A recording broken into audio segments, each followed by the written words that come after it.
ಒಂದು ಕಡೆ ಈ ಮೂಡ ಜಟಾಪಟಿಯಲ್ಲಿ ಮುಖ್ಯಮಂತ್ರಿಗಳ ರಾಜೀನಾಮೆಗೆ ವಿಪರೀತವಾದ ಒತ್ತಡ ಬರ್ತಾ ಇದೆ.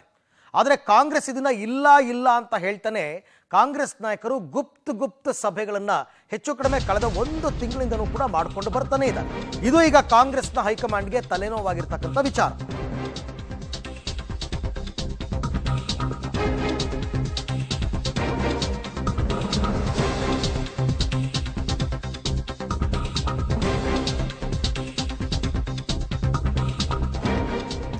ಮೂಡ ಜಟಾಪಟಿ ಮತ್ತು ಕಾಂಗ್ರೆಸ್ನಲ್ಲಿ ನಡೀತಾ ಇರತಕ್ಕಂಥ ಆಂತರಿಕ ಸಭೆಗಳು, ಸಚಿವ ಮತ್ತು ಶಾಸಕರ ನಡುವೆ ಗುಪ್ತ ಮೀಟಿಂಗ್ ತುಂಬಾನೇ ನಡೀತಾ ಇದೆ. ರಾಜ್ಯದಲ್ಲೇ ಇದ್ದಾರೆ ಎಐಸಿಸಿ ಅಧ್ಯಕ್ಷ ಮಲ್ಲಿಕಾರ್ಜುನ ಖರ್ಗೆ ಅವರು.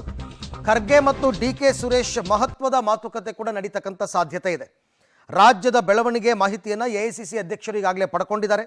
ಸಭೆ ನಡೆಸಿದ ನಾಯಕರ ಜೊತೆ ಇವರು ಮಾತುಕತೆ ನಡೆಸ್ತಾರಾ, ಪ್ರತ್ಯೇಕ ಸಭೆ ಮತ್ತು ಮಾತುಕತೆಗೆ ಬ್ರೇಕ್ ಹಾಕುವ ಸಂದೇಶವನ್ನು ರವಾನೆ ಮಾಡ್ತಾರಾ ಅಂತ. ಯಾಕೆಂದರೆ ಆಗಾಗ್ಗೆ ಹೆಚ್ಚು ಕಡಿಮೆ ಆಗಸ್ಟ್ ತಿಂಗಳಲ್ಲಿ ಶುರುವಾಗಿದ್ದು ನಾಯಕರು ಗುಪ್ತ ಮೀಟಿಂಗ್ ಮಾಡ್ತಾ ಇರೋದು ಬೇರೆದೇ ಸಂದೇಶವನ್ನು ಕೊಡುತ್ತೆ.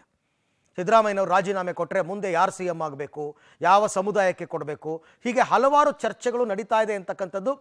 ಅದೇನು ಸೀಕ್ರೆಟ್ ಆಗೇನು ಉಳಿದಿಲ್ಲ, ಅದು ಓಪನ್ ಸೀಕ್ರೆಟ್ ಅದು. ಹಾಗಾಗಿ ಇದಕ್ಕೆ ಕಡಿವಾಣ ಹಾಕೋ ನಿಟ್ಟಿನಲ್ಲಿ ಎಐಸಿಸಿ ಅಧ್ಯಕ್ಷರಾದಂತಹ ಮಲ್ಲಿಕಾರ್ಜುನ ಖರ್ಗೆ ಅವರು ಬೆಂಗಳೂರಿನಲ್ಲೇ ಉಳಿದಿದ್ದಾರೆ. ಇವತ್ತು ಡಿಕೆ ಸುರೇಶ್ನ ಕೂಡ ಕರೆಸಿ ಮಾತನಾಡ್ತಾ ಇದ್ದಾರೆ. ಡಿಕೆ ಸುರೇಶ್ ಈಗಾಗಲೇ ಹೇಳಿಕೆ ಕೊಟ್ಬಿಟ್ಟಿದ್ದಾರೆ, 5 ವರ್ಷ ಸಿದ್ದರಾಮಯ್ಯನವರೇ CM ಆಗಿರ್ತಾರೆ ಅಂತ.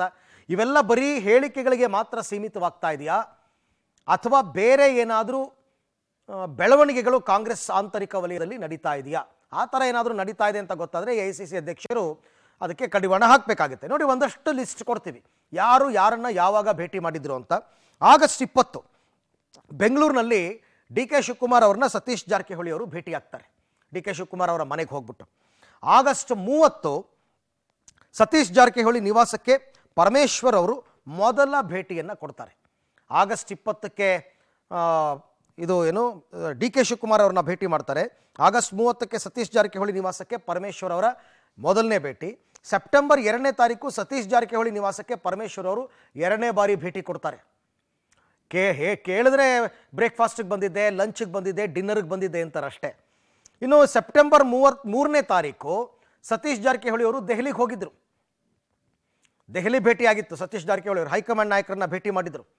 ಸೆಪ್ಟೆಂಬರ್ 7ನೇ ತಾರೀಕು MB ಪಾಟೀಲ್ ನಿವಾಸದಲ್ಲಿ ಪರಮೇಶ್ವರ್ ಅವರು ಭೇಟಿ ನೀಡ್ತಾರೆ. ಬ್ರೇಕ್ಫಾಸ್ಟಿಗೆ ಬಂದಿದ್ದೆ ಅಂತ ಹೇಳ್ತಾರೆ. ಸೆಪ್ಟೆಂಬರ್ 7ನೇ ತಾರೀಕು. ಸೆಪ್ಟೆಂಬರ್ 30ನೇ ತಾರೀಕು ಪರಮೇಶ್ವರ್ ನಿವಾಸಕ್ಕೆ ಡಿ.ಕೆ. ಶಿವಕುಮಾರ್ ಬರ್ತಾರೆ. ಬಂದು ಅವರು ಇತ್ತೀಚೆಗೆ ಮೊನ್ನೆ ಎಲ್ಲ ಭೇಟಿ ಮಾಡಿ ಮಾತುಕತೆ ನಡೆಸಿ ಹೋಗಿದ್ದಾರೆ. ಇನ್ನು ಅಕ್ಟೋಬರ್ 3ನೇ ತಾರೀಕು ಮೊನ್ನೆ ಪರಮೇಶ್ವರ್, ಜಾರಕಿಹೊಳಿ ಮತ್ತು ಮಹದೇವಪ್ಪ ಭೇಟಿ.